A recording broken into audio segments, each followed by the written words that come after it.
We're just learning that CNN is reporting the bodies of a 78-year-old man and 68-year-old woman found dead inside of actor and director Rob Reiner's home in Los Angeles tonight have been identified as Rob Reiner and his wife. Authorities say they're investigating the situation as an apparent homicide. Iowa National Guard Major General Stephen Osborne says early Saturday morning in Palmyra, a lone ISIS gunman ambushed soldiers, wounding and killing several Iowa National Guard members. Osborne says the attack is under investigation and happened while soldiers were performing a key leader engagement as part of the combined Joint Task Force Operation Inherent Resolve. Because of heroes like this that are standing watch for our protection, our state and our nation owe them the greatest salute. The last deadly attack on an Iowa Guard member happened in July of 2011 when soldier Terrell Pasker was killed in Afghanistan. At this time, Guardsmen involved have not been named. Tonight, crowds gathered at Providence Park this evening to honor the victims of yesterday's shooting at Brown University.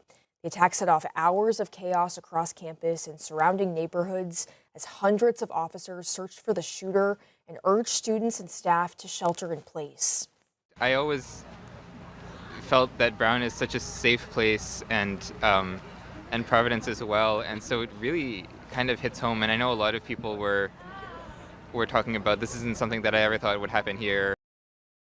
The mayor of Providence announced tonight that the person of interest in police custody will soon be released. He says there will continue to be an increased police presence, but assures the community that no further credible threats have been made at this time.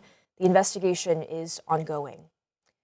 2 gunmen opened fire at a Jewish holiday celebration in Australia at Sydney's Bondi Beach earlier today. New South Wales Police Commissioner said one gunman, a 50-year-old man, was fatally shot by police, while the other shooter, his 24-year-old son, was wounded and is being treated at the hospital. The son has been identified as Naveed Akram, a Pakistani national based out of Sydney. Of the over 40 people wounded, at least 15 people were killed. Those killed were between the ages of 10 and 87 years old, according to the New South Wales Premier Chris Minns.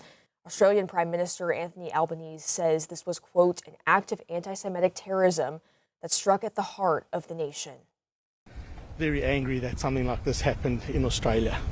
It's hard to believe. Disappointing. A Jewish event where terrorists and murderers, went to kill Jewish people celebrating Hanukkah. It's just unbelievable that in Australia this is allowed to happen. We're supposed to be the lucky country. We're supposed to be a country where people are allowed to express their religion freely, and where something like this happens is unbelievable. The massacre at one of Australia's most popular beaches followed a wave of anti-Semitic attacks that have roiled the country over the past year. Although the authorities didn't suggest those and the shooting Sunday were connected. It was the deadliest shooting in almost 3 decades in a country with strict gun control laws. Despite the tragedy in Australia, downtown Fayetteville came together tonight to light the Hanukkah menorah, sending a message of hope and unity. 5 News reporter Laura Castleman spoke with attendees and the rabbi about why this gathering mattered more than ever.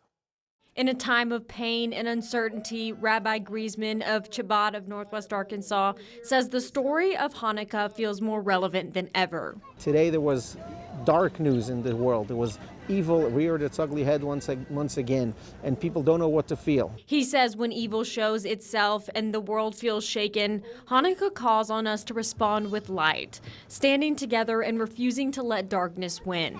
It's a very festive celebration because it reminds us of the times when, once again, we were small, we were weak, and we were victorious because God was with us. Event organizers say that as a precaution, they communicated with local law enforcement for extra patrols and presence. Very excited, but cold. Cold. It's cold today. People of all religions attended the event, enduring the weather to stand for something greater. It's something that the Jewish people have always struggled with, the anti-Semitism, and it's there's no place for it in this world. We're Christians, but we have a strong tie to Israel. Coming together to support one another and share in this celebration. Northwest Arkansas is a place that accepts people from different faiths. So that's a place I want to live. Gives us hope. If there was ever a time that the voice of goodness and kindness and light needs to be heard, it is today. Tonight's Hanukkah celebration was more than lighting a menorah. In the face of darkness, neighbors came together to stand united. We're not going to buckle down. We're going to get out there. We're going to continue doing what we do, spread light in the world, and make this world a perfect place. In Fayetteville, covering news where you live, Laura Castleman, 5 News. Stacey Drake, the man accused of killing 3 people in Oklahoma, is scheduled to return to court tomorrow in Sequoyah County. Drake has pleaded not guilty to 3 counts of first-degree murder. He's accused of killing Tara Underwood and Taylor Sharp at LaFerry's Propane in Gans, Oklahoma in June of 2024. Those killings sparked a multi-day manhunt that crossed state lines, ending when Drake was found hiding in a wooded area near Morrilton. In August of 2024, prosecutors filed a 3rd murder charge, this one connected to the death of Philip Emerson in Canadian County, Oklahoma. Drake is also charged with 3 counts of robbery with a dangerous weapon, possession of a stolen vehicle, and a pattern of criminal offenses. He's set to be in court tomorrow for a status hearing, and prosecutors say they are seeking the death penalty in this case. Well, the holidays can be a difficult time, especially for parents who have lost their children. Rolling Hills Baptist Church hosted its 18th annual candle lighting service for grieving parents this evening, similar to events hosted in many locations around the world, to give families and friends a chance to honor and remember the children who died. So we believe it's important to provide a safe place for them to gather and to meet other parents and find that support, because sometimes even their own family doesn't understand what they're going through. Rolling Hills also hosts a monthly support group for grieving parents on the 2nd Monday of each month.